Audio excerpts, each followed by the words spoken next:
অ্যাথলেটিক্সের সবচেয়ে আকর্ষণীয় event 100 metre. কে হবেন দেশের দ্রুততম মানব ও মানবী, সেটা নিয়ে বেশ কৌতূহল ছিল জাতীয় স্টেডিয়াম ঢাকার উপস্থিত দর্শকদের।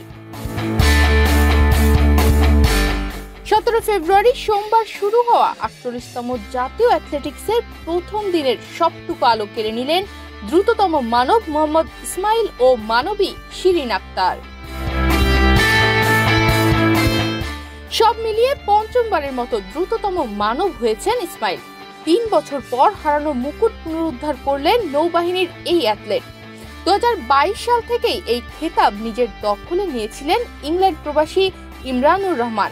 চোটের কারণে এবার তিনি অংশ নিতে পারেননি। এই সুযোগে স্বপ্নের দুয়ার খুলে যায় মোহাম্মদ ইসমাইলের। ইমরান থাকলে একটু এক্সট্রা প্রেশার কাজ করতো, যেহেতু ইমরান নাই তো বাকি কম্পিটিটরগুলোকেও ইজিলি দেখা যাবে না, ওরাও ওদের জায়গা থেকে বেস্ট, তো সবাইকেই মাথায় রেখে আমার দৌড়ানো লাগছে। আসলে ইমরানের বিষয়টা হচ্ছে আলাদা, ওর কালচার আলাদা টোটালি। ও যে কালচারে থাকে সেই কালচারটা অল স্পোর্টসের। অ্যাথলেটিক্সে ইউকেতে অ্যাথলেটিক্সের হচ্ছে বেশি হাইপ, তো ওইখানে ওর যেই কোচিং স্টাফ আছে, ফিজিও আছে, তারপর ওর আধুনিক যে ডিভাইসগুলো আছে সেগুলো আমাদের নাই।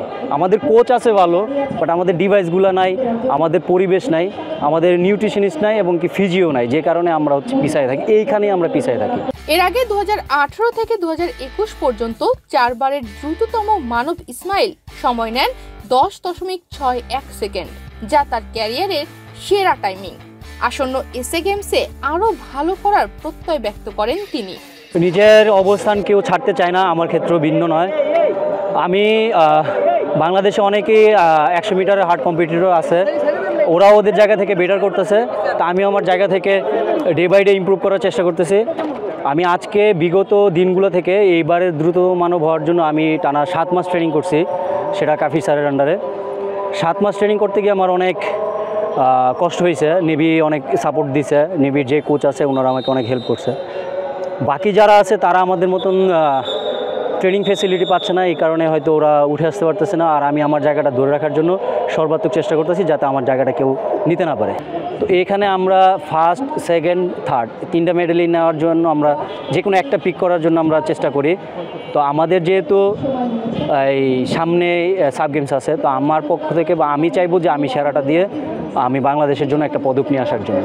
অন্যদিকে এবার নিয়ে 16 বার দ্রুততম মানবীর খেতাব জিতলেন শিরিন। তার টাইমিং ছিল 12.01 সেকেন্ড, যদিও এটি তার ক্যারিয়ারের সেরা টাইমিং নয়। এছাড়া আন্তর্জাতিক পদক জিততে না পারার আক্ষেপও রয়েছে তার।